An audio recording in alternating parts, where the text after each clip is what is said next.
When I started in the mill, the old sawmill was still running. Um, the sawmill that's out in the mill right now, I believe, is what they call the new sawmill, but the old one was still operating.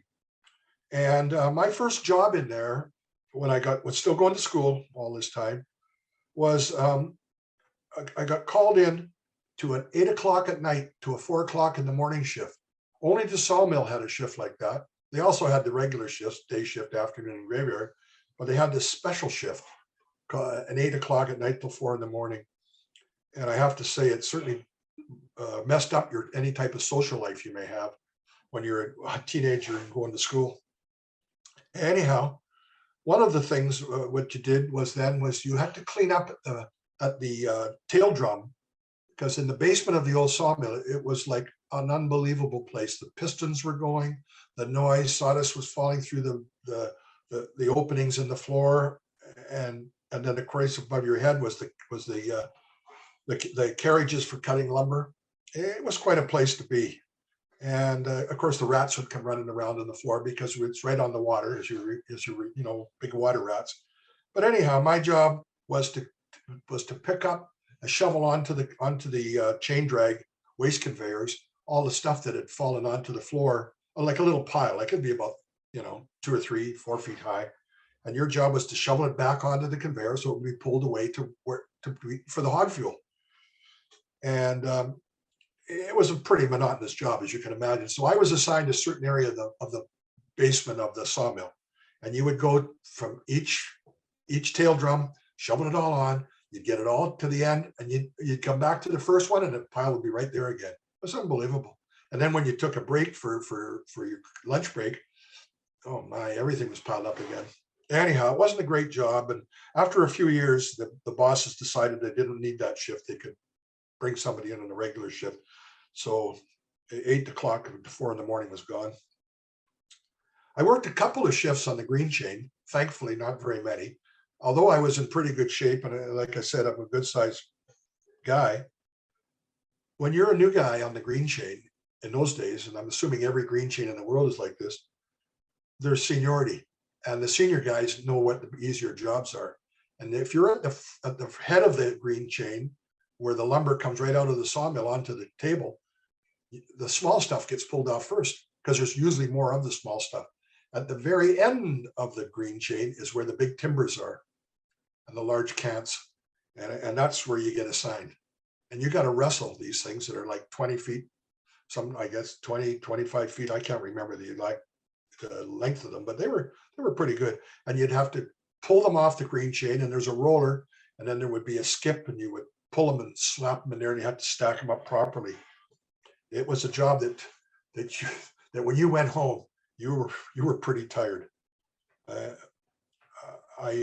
only thing that you had for protection, I mean, you had steel toes and you had gloves and all that kind of stuff.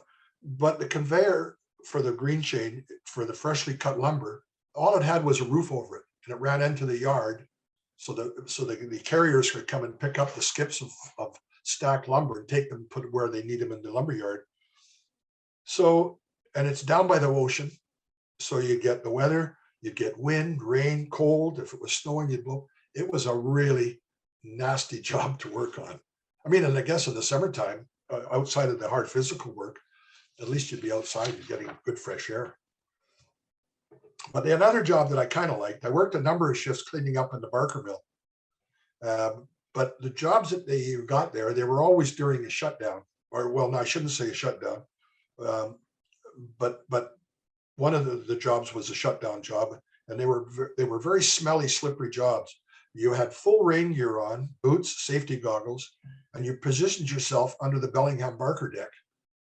And because the Bellingham Barker was set up, I don't know, about at least 10 or 12 feet high off the floor. And the floor itself was extremely slippery. It was all concrete floor. And then they would give you a fire hose, like a regular fire hose, which is a lot of pressure. So there would be two of you. And what you did was you'd get yourself in your right position under the deck. Your partner would pass you the hose, and then go and turn on the water. And your job was to wash all the slime, the bark, the teredos, which are sea worms, and other waste out from under the deck. and it would then be going into a flume, and I don't know where the heck it went from then.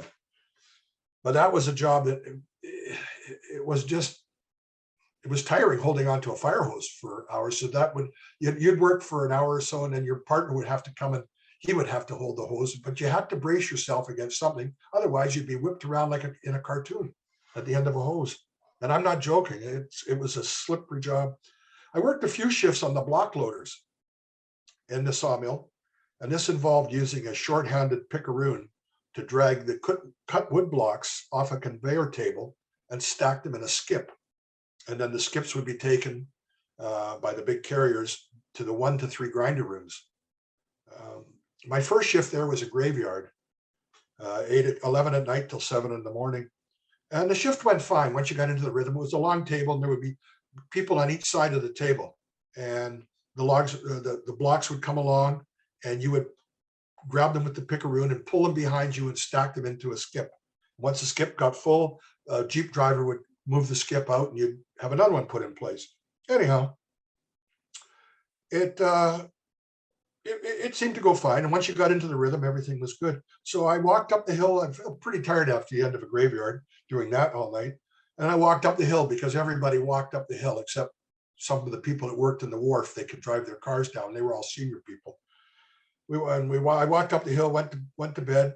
When I woke up in the early afternoon, I thought I'd broken my wrist. I thought, what the heck happened here? It was like the pain was unbelievable. My dad, he said, I felt I just sprained it from the repetitive action of using a pickeroon and pulling the wood, because the blocks were, I don't know, I guess they were probably close to maybe 3 feet. Yeah, about 3 feet, maybe long. And they were, they weren't extremely heavy, but they were heavy, and you're doing this time after time.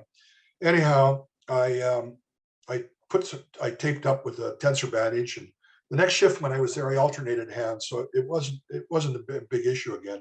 And that was the only times I worked there. But one of the jobs that I really enjoyed in the sawmill, and I was assigned a number of times, was working on the top of the log hall, where the logs were brought up from the mill pond on the drag out of the mill pond into the Barker mill. And there was a big cutoff saw, and the cutout saw came out and it cut the logs to whatever length. If the log sometimes was maybe 2 or 3 feet too long, they would cut off that 2 or 3 feet off the log. So there was the right length to go into the Barker mill, and also for the carriages for the sawmill. And my job was to buck up the 2 or 3 feet or whatever it happened to be with a chainsaw, and then split it, and then stack the wood against the wall in the Barker mill there at the top of the log hall. And I assumed it was for the bosses or somebody else that was going to be taking the wood home, because it was they didn't burn it in the mill, I'll tell you that. So I guess they had this wood, and the company probably said, hey, you can have the wood, I guess. I don't know. Anyhow, my job was to do that. But one of the nice things about that job was, I did it a few times, was it was right beside the Bellingham Barker. Well, I happened to know a fella, it was his dad that was a Bellingham operator when I was on shift. And he lived in the town site where I did. And he was the operator. So he showed me how it worked. And they used to bring the tourists in there for the mill tours into the Bellingham control room, and people would be blown away by the power of the Bellingham Barker. And so he showed me how it was done. And then a couple of times I got to run the controls myself, which was quite experience using this thing that was such massive power. And I guess my very favorite job in the sawmill was what we called walking the flume.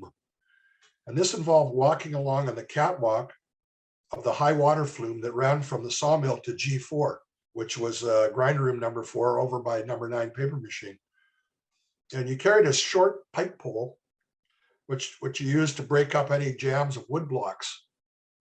And the wood blocks in the flume were longer and larger than the blocks that were cut for the other 3 grinder rooms, because at G4, they didn't hand feed the grinders. It was all done mechanically, and they were huge grinders, so they could use bigger blocks. And I enjoyed that job, especially in the summer, on the day or afternoon shift, when you're walking above the mill, and you could look out on the ocean, and there was no noise from the sawmill, and you could see people down below wandering around, scurrying around, doing their jobs. And you just walk all the way to G4 and walk back again. And if there was a little bit of a jam up, you just unplugged it. So it was kind of a good job. I like that.